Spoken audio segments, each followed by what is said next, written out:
Hi everyone, Magda here, and today we're going to talk about 5 geopolitical books that you should read before your next JFLT, SLP, STANAG 6001 exam. Let's get started.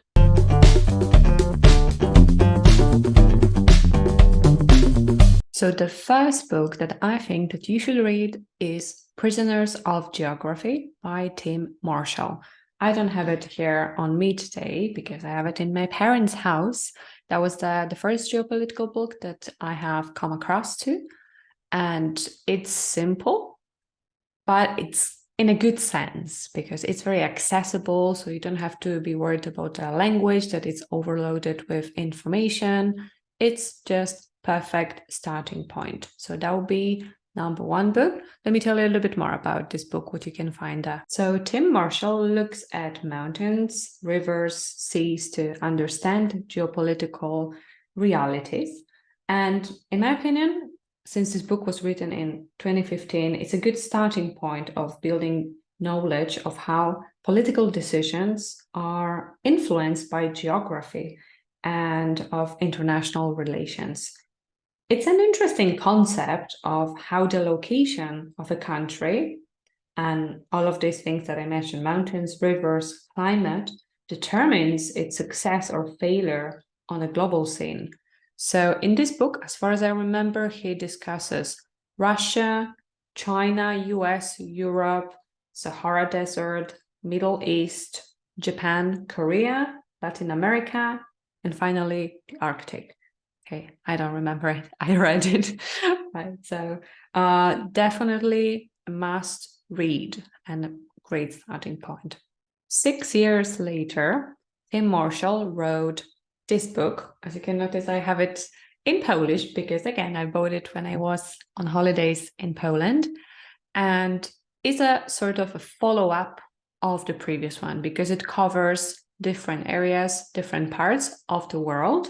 This time we're talking, for example, about Australia, Iran, Saudi Arabia, the UK, Greece, and Turkey, Ethiopia, Spain, and interestingly, the last chapter focuses on the outer space.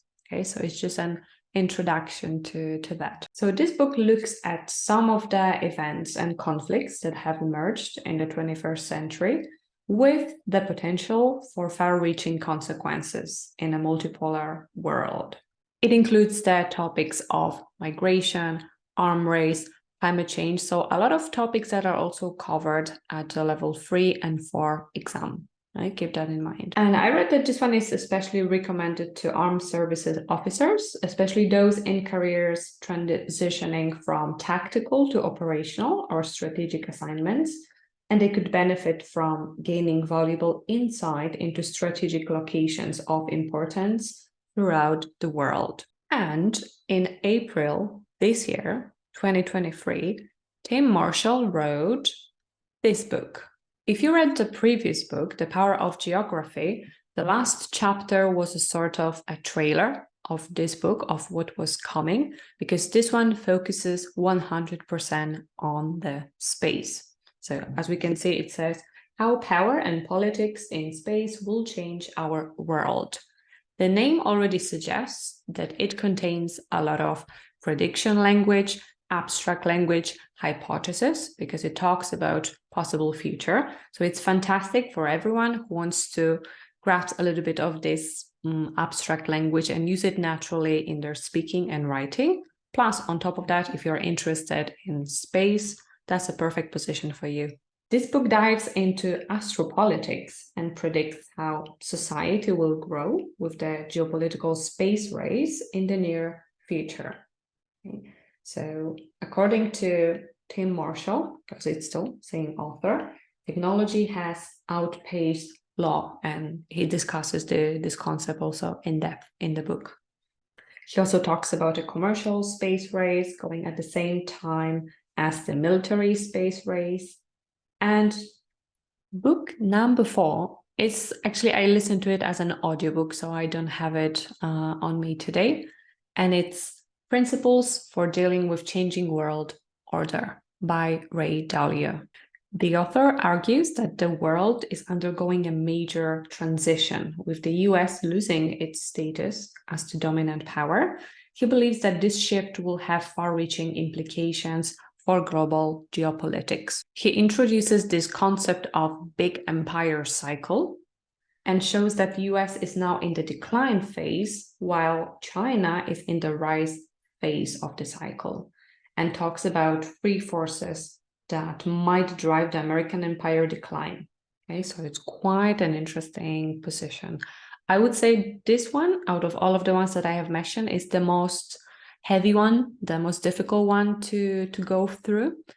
There's a lot of information, and yeah, it was around 16 hours of the audiobook, so it was quite intense, and I would recommend taking some notes, although he reinforces a lot of ideas a few times, but maybe that will be the last one to read in terms of the language, already when you feel very comfortable reading these kind of books. And I would definitely recommend to those of you who are especially interested in the global economy, because he covers a lot of economical aspects. So this one is the most focused on economy out of all of the books that I'm recommending here.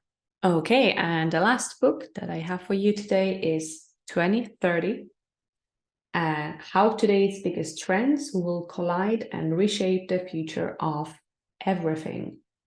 Right, so this is a fantastic book, and it's talking about the year 2030, making some predictions for 2030, but actually a lot of predictions that the author made, they're already here, they're already present.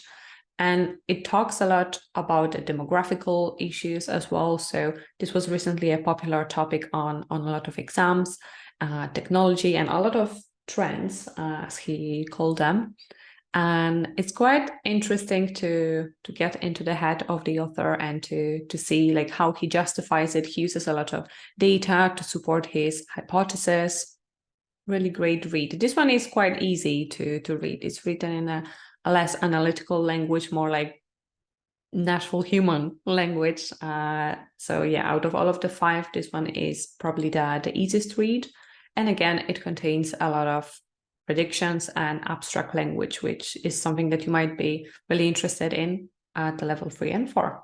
This book covers current sociological trends, demographic trajectories, and technological advancements that we can expect to see in the current decade. So it's not going so much further into the future. It's talking about this defining decade. So it matters to us a lot because it's what's happening now and what's going to happen in the next couple of years. He also encourages us to think laterally, to use the peripheral vision instead of focusing on one single trend, which is also quite an interesting concept. All right, and these are the 5 geopolitical books that I would recommend you to read if you're preparing for the level 3 or 4. If you would like part 2 of this book, because my list has more than 5 positions, let me know and I'll be happy to share with you 5 other positions that I would recommend to read. And I always make sure that they come from different areas. Some of them focus on specifically on the military, on the leadership. Some of them would focus more on defense. Some of them would focus on economy or socio-economical issues. So you need to make sure that you are reading around those topics, not only about the military or only about geopolitics. Like you have to expand your knowledge around those topics. Some people say that it might not be necessary to do that because it's a language exam. But the truth is that at the level 3 and especially at the level 4, there needs to be some content in your writing. So just the language will not be enough, because the way you justify your argumentation, the way the arguments, the examples that you use, you need to show some knowledge of the topic. And some of those topics might be quite narrow. So keep that in mind. I highly recommend those books. You have all of the links in the description of the video. There are the links to Amazon to purchase those books, if that's what you want, or to listen to them on Audible as well. Wishing you a lovely day and see you next time. Bye.